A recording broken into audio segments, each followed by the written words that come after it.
And she said, oh, Ma, I'll be okay. I'm gonna handle Ma, I'll be okay, Mom. She never want me to worry. That's what I think about when I'm on here. Because I miss her every day. I'm on here every day, you know. She's not here.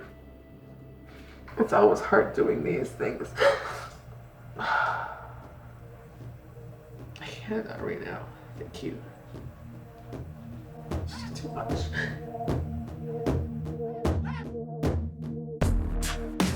Mr. Speaker, this government and police have failed Aboriginal women. Will the government agree to call a national inquiry into missing and murdered Indigenous women? This government has a responsibility to help end the violence against Indigenous women.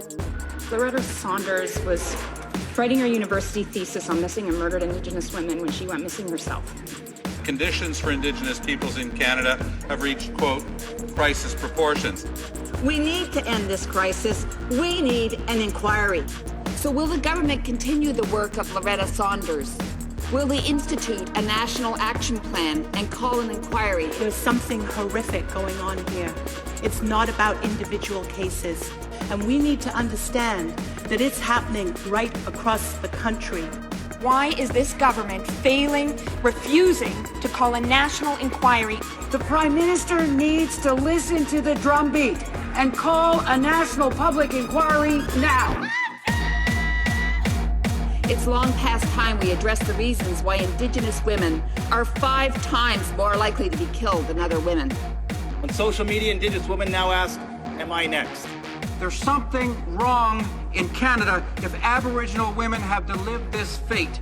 When will the Prime Minister admit that this is a sociological phenomenon? The world is watching, and it is long past overdue. When will the Conservatives stop denying families and communities the truth and justice they deserve? We have taken action and we will continue to do so. Why don't you stand up for Aboriginal women? So if you really want to protect women, you will give women the same rights as non-Aboriginal women in this country. Mr. Speaker, why are the Conservatives continuing to ignore the overwhelming consensus calling for a national inquiry for missing and murdered Indigenous women? It's time for us to acknowledge this crisis and for us to act. The violence that is perpetrated against Indigenous women is the same violence against the environment today. The same violence that assaulted parents and grandparents in residential schools. Internationally, Canada's been shamed. My name is Nick Printup. I'm Onondaga Beaver Clan from 6 Nations of the Grand River and also come from Kitigan-Zibi, Anishinaabe First Nation. When it comes to the issue of missing and murdered Indigenous women and girls, I am unfortunately connected to 9 victims through my family, my friends, and my communities. I come from a family that consists of 4 sisters, and we were raised primarily by our single-parent mother. And having this issue directly affect so many people around me, I realized that the probability of my mother or one of my sisters becoming a victim is quite possible. To be connected to so many victims, I take issue with the Prime Minister of Canada stating that this crisis facing Indigenous women today is not to be viewed as some kind of sociological phenomenon, but rather individual crimes that needed to be treated as such. Is being connected to so many missing and murdered women and girls considered to be normal? Is this the life experience of every Canadian? Because it certainly is for First Nations people and communities. As an example, I decided to meet with 5 Indigenous students from Carleton University. 5 people I had never met before. Out of everyone here, how many, with a show of hands, how many of you know someone through either friends, family, or community that has either been murdered or that's missing? Our communities are small, and Indigenous people only make up roughly 4% of the entire population. I was very fortunate in my upbringing to have been raised with traditional cultural teachings and values, something most of my generation was not privileged to. To begin to understand the severity of the tragedy facing Indigenous women today, you must first understand the history. I look to my chief and other traditionalists from my community in 6 Nations of the Grand River, also known as Ohsweken, Ontario, Haudenosaunee territory. Well, the women, that's their role. Their role is to look after the children, keep the house and keep the men occupied. And not only that, but they are the boss of the clanships. They look after the clanships. They pick out the Indian names for the children.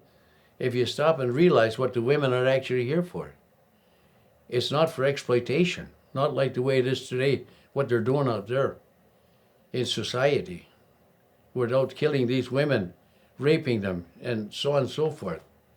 What mentality is that in humanity to do that, when the role of the woman is the most precious thing on earth? It's through the woman that our future generations get carried on. If you look at it like in a family structure, the woman is really the backbone or the strength of a family. We sustain life, we give life. When you're carrying a baby, the mother's blood flows through that baby. So that child always has identity. They know what their clan is, they know what their nation is, because it comes from the woman. And so no child is born without identity. In our culture, you are what your mother is. So it's rich to have daughters, it's rich to have the female line, because you know that your DNA, your line is going to pass through them. Within the Canadian government, they listed the families through the man's name and his nation, and that orally they still kept the identity of the woman and the clan and the nation, because they just couldn't understand that to leave out the woman and her identity from the children was unheard of. The residential schools really did a number on a lot of families, because they took children and kept them from their families, and they created a lot of hate and a lot of hurt. I mean, they took the children away and indoctrinated them to the church thinking, and they lost their culture and they lost their language. And when those children were 16 years old and they let them out, they were lost.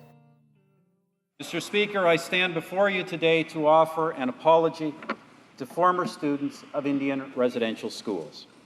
Indeed, some sought, as was infamously said, to kill the Indian in the child. When somebody is abusive and they beat the crap out of you and they're apologizing to you at the same time, that's not an apology. That's nothing. It has to be genuine, there has to be action that should have followed that, but it hasn't. I met Harper, right? I responded to the apology. The women that we represent have a statement, and it's about the respect of Aboriginal women in this country. Prior to the residential school system, prior to colonization, the women in our communities were very well respected and honored for the role that they have in our communities. Residential school caused so much harm to that respect and to that honor.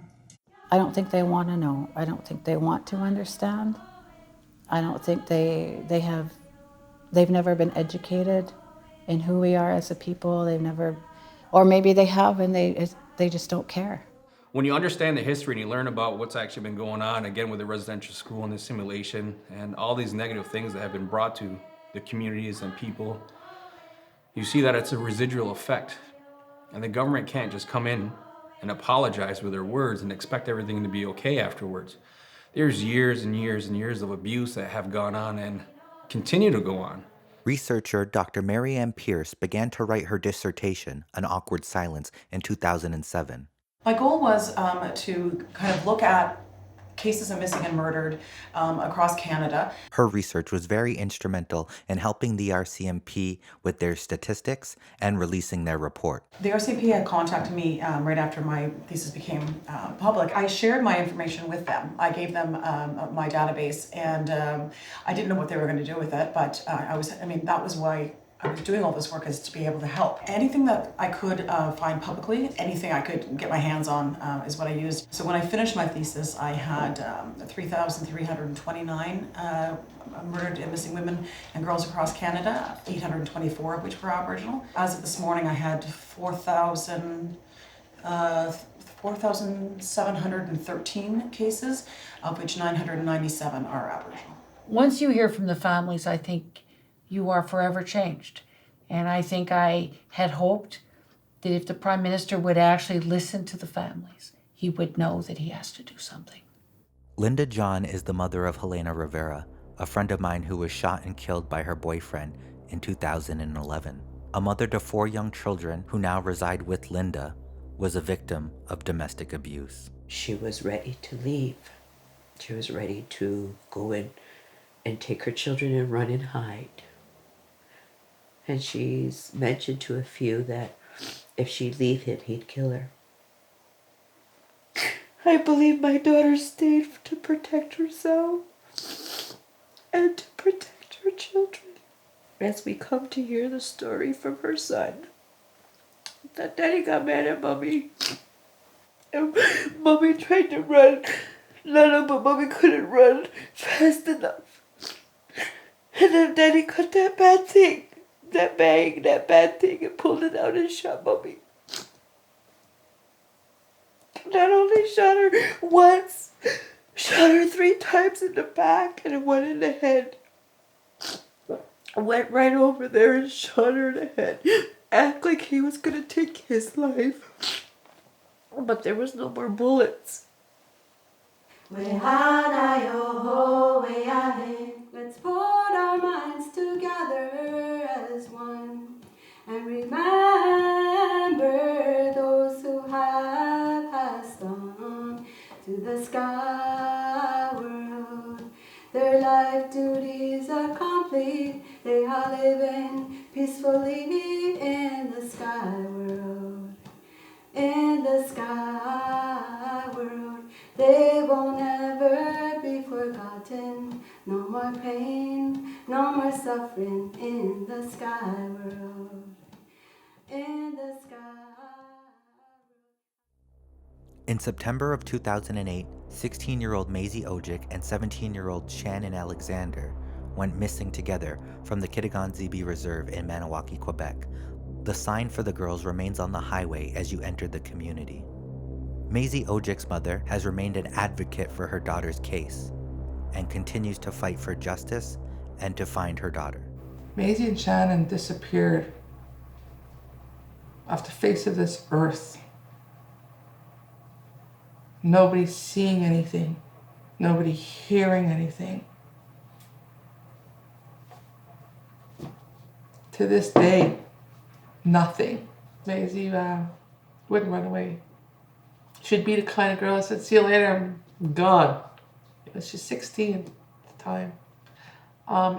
Even if she did run away, her and Shannon did run away, after she would have saw all the media on TV and her grandma crying and family crying, she would have called and would have said, "You know what? I'm just not coming home."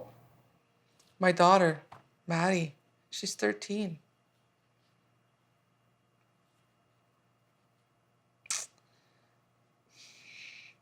I'm afraid to let her go to town with her friends.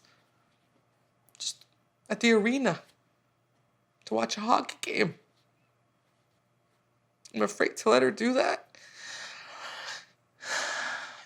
And she doesn't deserve to live in my fear. Hey-yo, hey-yo.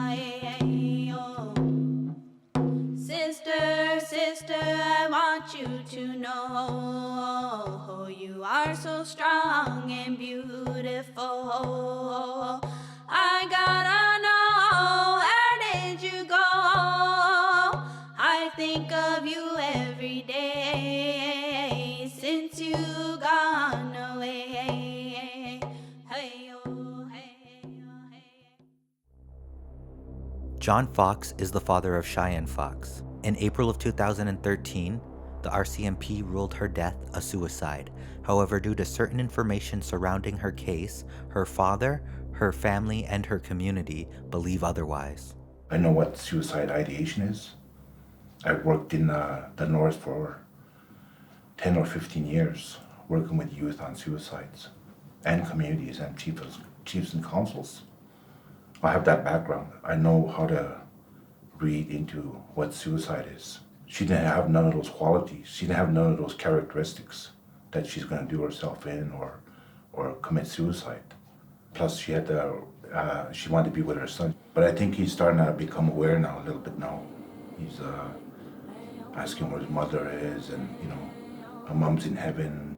Do you know I love you so, and mommy will never let you go.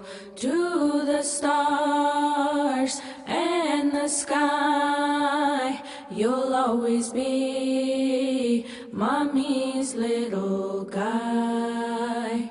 Hey, oh, hey, oh, hey, oh.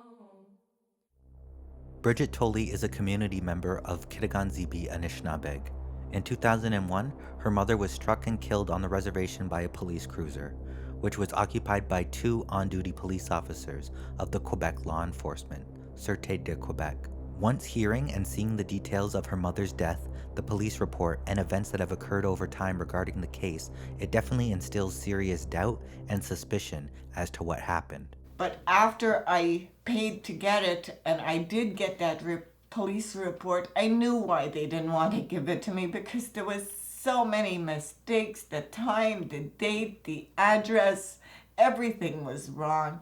And this is when I found out that the brother of the cop that struck and killed my mother was in charge at the scene. Sadly, Bridget's story is not all that uncommon.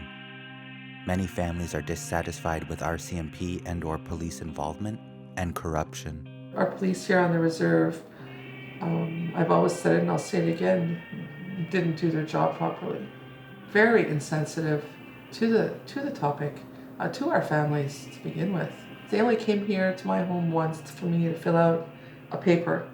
So I had to fight for a lot, for Maisie and Shannon, because they were together. Miss Maisie's aunt actually, who did a lot of the finding out for Missing Children's Society of Canada and Search and Global Rescue one, and there was a lot of paperwork to do. We had to do that.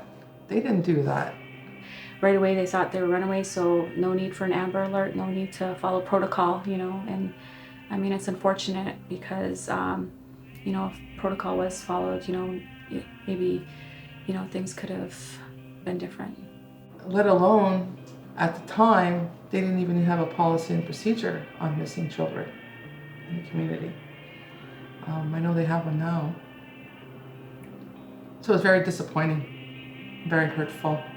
After, when I came back from the funeral and everything else, the burial, I met with the police again, and I told them to go over what they had. There was a lot of things that were missing, like names.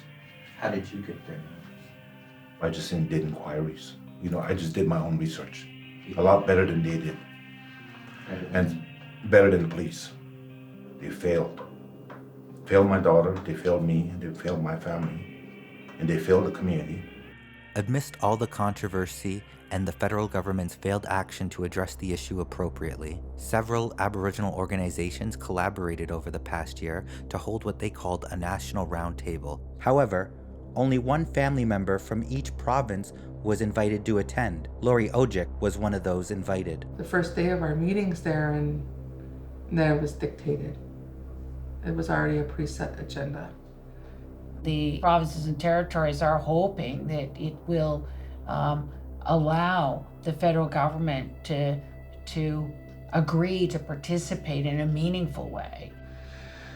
Federal government had to do with it, Kelly Leach and Minister of Indian Affairs, because they had to approve that agenda before they even sat with us to meet with the provinces to begin with. But they had some good issues there, policing and a community service and what we could do as a community. But a lot of the families went in there, and then even myself thought we were going to be able to share our stories with them. But that didn't happen. There was a few calls for an inquiry from some of the provinces, and but they weren't heard. When she was asked, Kelly Leach was asked, she always hid behind the proposed agenda. And, well, Minister of Indian Affairs, well,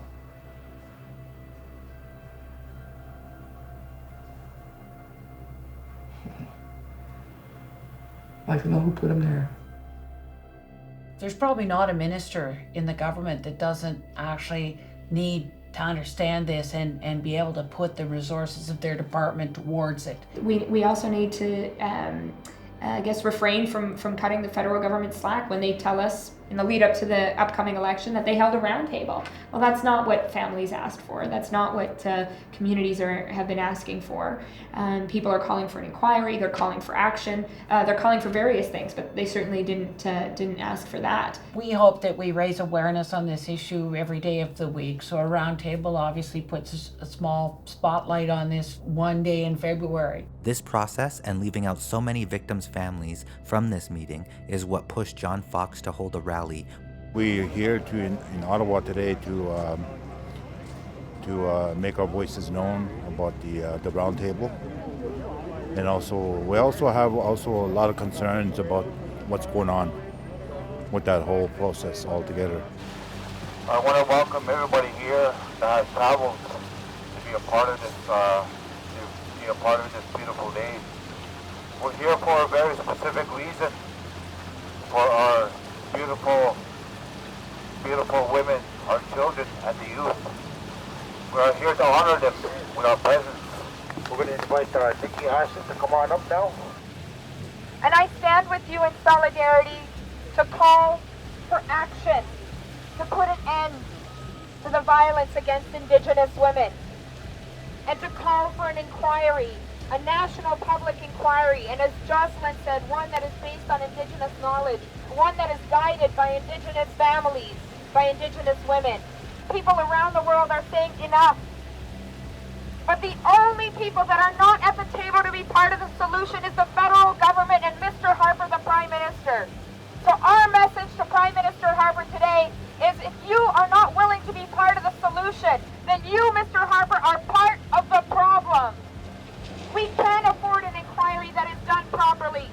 What we cannot afford is more missing and murdered Indigenous women in our country. I think a national inquiry would be a really good start. It needs to be done because to be able to solve a problem, you need to understand all the levels and all the elements of one problem. Most families that I know of want a national inquiry. Obviously, we are pushing for a national public inquiry because we think that's the only way we're going to get to the bottom of this and to stop it. I don't know what an inquiry would really do. I think everybody else would benefit out of it, like the lawyers and the justice system. Everybody would cash in on it. I've seen that happen before. But really, what's it going to do? It's going to take years and years and years of counseling and building good relationships with these territories and communities and families as well. There have been recommendations and recommendations and recommendations, over 700. You know, what more? There have been reports and reports. Do you think that a national inquiry would help? Well, it would help, yes. But do I have faith in it? I support the families who want a national inquiry. But for me,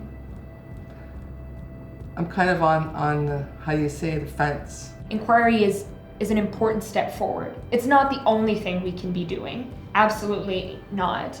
It has to be, there has to be parallel action. There is also a need for a deeper structured database for the missing, because not only will we find more killers, but we could also give some more peace of mind to a population that is rooted in sadness, in grief, and in frustration. How can you solve a problem if this is the emotions that people are drowning into right now? We don't need to talk about numbers anymore. We can take action. We can move forward, and we can start dealing with the root causes. A federal government-led inquiry may not be the ideal means, and rather a grassroots approach may be best. That's something that's part of the discussion around mistrust of government. Because they wouldn't have a say on how it was led. And I think they would have issues with that. The only way is going to be that the people who've lived it and the people, the Indigenous people who have studied it and have good instincts on what needs to be done, they have to be listened to. We need to be involved. My people at this level, at the urban grassroots level, whether they live in a city or town, wherever, we need to take charge of these kinds of things, and it can be done. Change comes from deep within. The thing is that when we say grassroots, it's important that the change comes from the individual, but the individuals must be collaborating together. Families need answers, families need compassion, families need help. We need to have more empathy, collaboration, peace, and compassion between ourselves, and we have no excuse as Canadians to not cherish and foster these values. This won't work top down. This is community by community, family by family, and urban setting by urban setting, and we are going to have to figure out how we do this, but it'll only be by listening to people with expertise and lived experience. The 10th annual Strawberry Ceremony and March for Missing, Murdered Indigenous Women was held in Toronto. It is a call for justice, action, remembrance, and used to create awareness. We come here in defiance of the institution that we are standing in front of. We do not expect you to change. We know the role that you have played in the genocide that continues in this country and that targeted most violently young Indigenous women, girls, trans, and Two-Spirit people. We're here to say that it must stop. We've been coming here for 10 years and it has not stopped. It's actually getting worse. But we're here to show that we care. We're here to express our love for all those who have been taken too soon, and we will not stop. Aside from the documentary, it was Linda John's first public speech regarding her daughter. I stand here today as I honor my baby. There's nothing that could ever change the situation, but it's us that can make a stand and an awareness to teach our children to honor and to love. My heart stands with all youths today. Demonstrations like marches and vigils have been going on for years for the missing and murdered. People, communities, and families have been marching annually for over 25 years, seeking justice and action for their loved ones. The officer had said, "There's another way you can do this." And the response was, "Show me another way. If you can prove to me that there's another way of doing this and getting attention and making sure that something's gonna happen or something positive will change, show me." Because that's so strong, it goes right to the heart of the message. Show me a better way to do this then. And I don't have to be away from my family on this cold day. I don't have to take time away from anything else that I'm doing within my community. Everything that we do is always peacefully. Everything we do is always to try to educate people that don't understand what's going on. Really, what are we being inconvenienced by? It's only time. Even if you're a little upset because you're inconvened by going on a 10-minute detour, they're being inconvenienced from the time that they've lost from that loved one. So at the end of the day, we're here trying to make that difference. At least we're doing something. We are doing something every time we step foot out there. Change is possible. The hope for humanity to prevail and the hope for the dignity of women, all women, to be upheld lies in the wake of action. An action everyone can be a part of. This is what makes all those who are missing or who have been murdered our sisters in spirit. And it is our job as a society to ensure that they are not forgotten. We're all human, we're all the same. We all make mistakes, we all live, we all love. We're all the same. Part of that humanness is me able to cry safely and openly and sharing. So instead of it destroying me, I use it in a good way to empower me and empower others. We need to stick together as family members. We are stronger as families together. And one day our voices will be heard.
took a chance, you took away her home.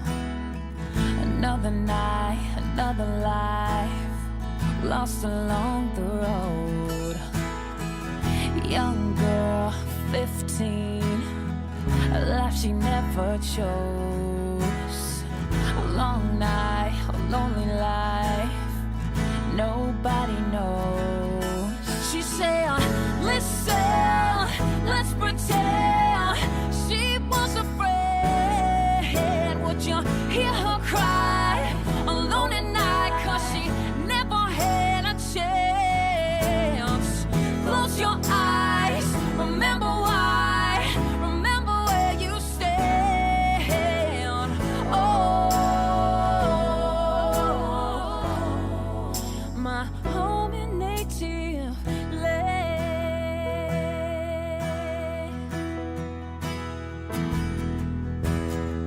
There was a time, a simple life, and you knew best. Here we are, our daughters cry, taken by a man. Here tonight, another life, what a mess. Open your eyes and see the light, it needs to be addressed. She said, listen, let's pretend she was afraid. Would you hear her cry alone at night? 'Cause she never had a chance. Close your eyes, remember why, remember where you stand. Oh, my home and native land. How can you sleep at night when she's all alone? How do you survive when another girl is gone? How do you lay your head down and close your eyes without another child?